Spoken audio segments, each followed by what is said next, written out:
မင်္ဂလာပါကျွန်တော်တို့ဒီ gem ကကိုတိုက်ပါအခုကျွန်တော်တို့ဒီ zapya ကို install တင်ရအောင်အဲ့တော့ zapya ကိုဘာလို့ install တင်တာလဲပေါ့နော်ကျွန်တော်တို့ data လေးကို transfer လုပ်ဖို့အတွက်ကျွန်တော် zapya ကို install တင်ရခြင်းဖြစ်ပါတယ်ပုံမှန်ဆိုရင်တော့ကျွန်တော်တို့တွေ computer ကနေတော့ phone ကိုကျွန်တော်ဒီ cable လေးနဲ့ချိန်လိုက်တယ်ပေါ့နော်အားသွင်းကြိုးလေးနဲ့ချိန်လိုက်ပါတယ်ပြီးသွားတဲ့ခါကျကျွန်တော်ဒီ data လေးတွားပြီးတော့တွားကူးတယ်ပေါ့နော် okay တခါတလေကြာရင်ကျွန်တော်ဒီကြိုးပြောက်သွားတယ်ဆိုရင်ဘယ်လိုလုပ်မှာလဲပေါ့နော်ဟုတ်အဲ့တော့ကျွန်တော်တို့တွေဒီ zapya ရေးကို install တင်ထားမယ်ဆိုခုနကကြိုးကလိုအောင်မှာလားဆိုတော့မလိုတော့ပါဘူးအဲ့တော့ကျွန်တော် wire လေးနဲ့ screw လို့ရပြီပေါ့နော်အဲ့တော့ okay အဲ့ဆိုရင်ကျွန်တော်ဒီ zapya ရေးကိုတင်ဖို့အတွက်ကြာတော့ကျွန်တော်ဒီ desktop မှာဆိုရင် wireless adapter တွေရှိဖို့လိုအပ်ပါတယ် laptop မှာဆိုရင်တော့nogo မူလအတိုင်းပါလာပြီးသားပေါ့နော်ကျွန်တော်ဒီ web ကလေးကတစ်ခါတည်းပါလာပြီးသားပါအဲ့တော့ကျွန်တော်တွေ zapya ရေးကိုတွားပြီးတော့ install တင်ရအောင်ကျွန်တော် zapya ရေးကို install တင်ဖို့အတွက်ကြတော့ကျွန်တော်ရဲ့ computer ထဲမှာ zapya ရှိဖို့လိုအပ်ပါတယ်အဲ့တော့ zapya မရှိတဲ့လူတွေကတော့ Chrome ကနေပြီးတော့ sorry internet ကနေပြီးတော့တွားပြီးသွားထားရမှာပေါ့နော်အဲ့တော့ကျွန်တော်မှာinternet browser လေးတစ်ခုလိုအပ်ပါတယ်ကျွန်တော်ကတော့ Chrome လေးဖွင့်လိုက်ပါမယ်ဒီထက်ကနေပြီးတော့ zapya လို့ရိုက်ထည့်ပေးပါပြီး enter ဒီတစ်ခုပေါ့နော်ဒုတိယမြောက်တစ်ခုဖြစ်ပါတယ် izapya.com ပေါ့နော်ဒုတိယမြောက်တစ်ခုဆိုပေမဲ့ဖုန်းတိုင်းမှာတော့ဒုတိယမြောက်ဖြစ်မနေဘူးเนาะပုံသေးလေးလည်းမမတ်ထားကြပါနဲ့ဒီနေရာမှာကျွန်တော်တွားရမယ့်နေရာက izapya.com ကိုတွားရမှာပါဒီနေရာမှာ zapya ရှိနေပါတယ်သူကို click နှိပ်ချပေးလိုက်ပါ okay ဒီထဲကိုရောက်လာတယ်ကျွန်တော်က download ချမှာဖြစ်တဲ့အတွက် download ဆိုတဲ့ကျွန်တော် tab ထဲကိုတွားမှာဖြစ်ပါတယ်ကျွန်တော်ကတော့ PC ဖြစ်တဲ့အတွက် PC ကိုတွားမှာပါဒါပေမဲ့ကျောင်းသားတို့မှာက iOS ဖြစ်ချင်ဖြစ်နေမယ် Android ဖြစ်ချင်ဖြစ်နေမယ်ကျွန်တော် Android ဆိုရင်လည်း Android ပေါ့နော် iOS ဆိုရင်လည်း iOS ပါကျွန်တော်ကတော့ zapya ဖြစ်တဲ့ sorry PC ဖြစ်တဲ့အတွက်ကြောင့်မလို့ PC ကိုတွားပြီးတော့တွား download မှာမယ် download မှာ click တစ်ချက်နှိပ်ချပေးလိုက်ပါမယ်အခါကျသူကနေပြီးတော့ဒီမှာ download ကြနေပါပြီပြီးရင်သူ့ကိုဒီကလေးပေးလိုက်ပါတော့ပြီးရင်ဒီမှာ show info တာဖြစ်ပါတယ်အဲ့တော့သူ့ကိုဒီနေရာနေသွားပြီးသွားစာချင်ဘူးဆိုရင် window key လေးနဲ့ E ကိုနှိပ်လိုက်ပါဒီနေရာမှာဗာလေးရှိတာလဲဆိုရင် download ဆိုတာလေးရှိပါတယ်ဒါကတော့ကျွန်တော်အရေးတစ်ခု download ချလာပေးတာဖြစ်တဲ့အတွက်ဖြစ်ပါတယ်သူ့ကိုကျွန်တော်ဘာလို့မှလဲ double click လေးခောက်ပေးလိုက်ပါအဲ့ဆိုသူကနေပြီးတော့ yes or no မင်းနေပါလိမ့်မယ် yes ကိုပဲဖြည့်ပေးလိုက်ပါအဲ့တော့ဒီနောက်ကဟာကလိုသေးလားဆိုတော့မလိုတော့ပါဘူး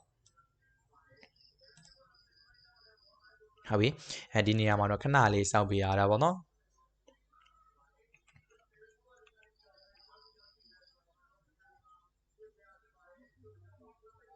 okay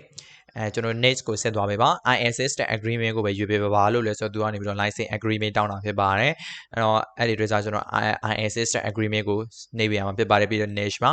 အဲ့တော့ဒီနေရာမှာလည်းပဲ next ပါ next ဟုတ်ပြီဒါတော့ခဏလေးပေါ့နော်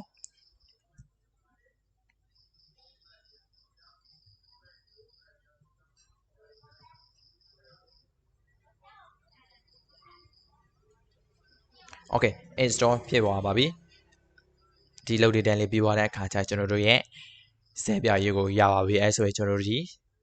file လေးကို transfer လုပ်လို့ရပြီပေါ့နော် finish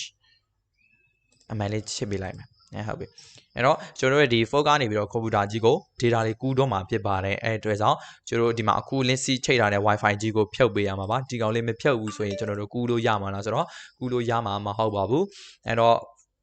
ဖုန်းမှာလည်းပဲ internet ချိတ်ထားမယ်ဆိုရင်ဖြုတ်ပေးလိုက်ပေါ့နော် wifi ချိတ်ထားမယ်ဆိုရင်လည်းပဲဖြုတ်ပေးလိုက်ပါတခြား router ကနေတော့ wifi ချိတ်ထားမယ်ဆိုရင်ဖြုတ်ပေးလိုက်ပါ okay အဲ့ဆိုရင်ကျွန်တော်တို့ဒီ zapya ထက်ကိုဝေလိုက်ပါမယ်ကျွန်တော်ဖုန်းကနေပြီးတော့ zapya ထက်ကိုဝယ်လိုက်ပါမယ်ဒီနေရာမှာကျွန်တော်ဒီ create hotspot group ကတော်တော်များများအဆင်မပြေဘူးဗျအဲ့တော့အဆင်မပြေတာဖြစ်တဲ့အတွက်ကျွန်တော် tick က join group ကိုပဲ recommend ပေးပါတယ် join group ကိုပဲဆင်နေပေးပါတချို့တလေကြားတဲ့ဆိုရင်လည်းပဲနှစ်ခုလုံးရပါမယ်ဒါပေမဲ့ကျွန်တော်ဖုန်းမှာကအောက်ကဟာတိုက်ပြီးတော့အဆင်မပြေတာဖြစ်တဲ့အတွက်အပေါ်တစ်ခုကိုရွေးလိုက်ပါတယ်ဟုတ်ပြီအဲ့တော့ကျွန်တော်ဒီမှာကျွန်တော် share again ပေါ့နော်အဲ့တော့သူကနေပြီးတော့ဒီမှာရှာနေတာဖြစ်ပါတယ်ဒီကောင်ပြီးသွားတဲ့ခါကျဒီနေရာမှာကျွန်တော်ရဲ့ phone ရဲ့ model လေးပေါ်လာမှာဖြစ်ပါတယ်ကျွန်တော်ဒီ zapya မှာပေးထားတဲ့ number လေးပေါ့နော်ကျွန်တော်မှာက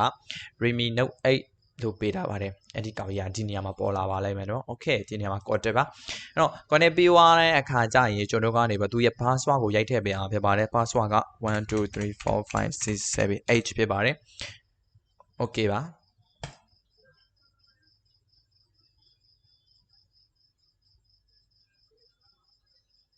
โอเคအဲ့ဆိုရင်ကျွန်တော်တို့ကနေပြီးတော့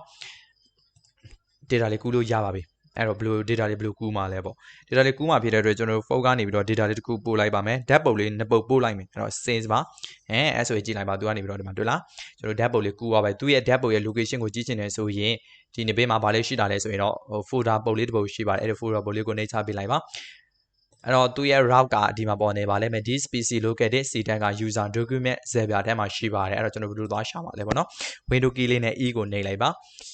ဒီနေရာမှာ document ဆိုတဲ့ဟာလေးတက်ကိုတစ်ချက်ဆက်ဝယ်ပါပြီး zapya ဆိုတဲ့ဟာလေးရှိပါတယ်ဒီနေရာမှာဓာတ်ပုတ်ဖြစ်တဲ့အတွက်ကြောင့်မလို့ဓာတ်ပုတ်ထက်ကိုပဲဝယ်ပါမယ်အဲ့ဆိုရင်ဆက်ပြသွားပြီအဲ့တော့ကျွန်တော်တို့ကနေပြီးတော့ဟိုဟာလေးသွားပြီးတော့ပို့ကြည့်ကြည့်အောင်ဗီဒီယိုလေးဟုတ်ပြီကျွန်တော်ဗီဒီယိုလေးတစ်ပုတ်ပို့လိုက်ပါမယ်ဗီဒီယိုပို့လိုက်မယ်ဆိုရင်သူကနေတော့ဗီဒီယိုဆိုတဲ့ folder တွေထဲမှာရှိမှာပေါ့နော်အဲ့တော့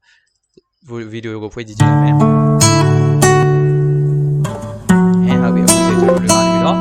ဗီဒီယိုကြီးကို install sorry ဗီဒီယိုပြလို့ရပြီပေါ့နော်ကျွန်တော်တို့လည်းကူပြီးရပါပြီဗီဒီယိုလည်းပဲကူလို့ရပြီနော် file လည်းပဲဒီအတိုင်းကူလို့ရတယ်ကျွန်တော်ကျောင်းသားတို့အနေနဲ့သဘောပေါက်နားလည်မယ်လို့ထင်ပါတယ်အဲ့တော့စမ်းကြည့်ပါမရတာရှိရင်ပြောပါအားလုံးစစ်ပြမယ်လို့လည်းပဲထင်ပါတယ်အဆင်ပြေပါစေဗျာ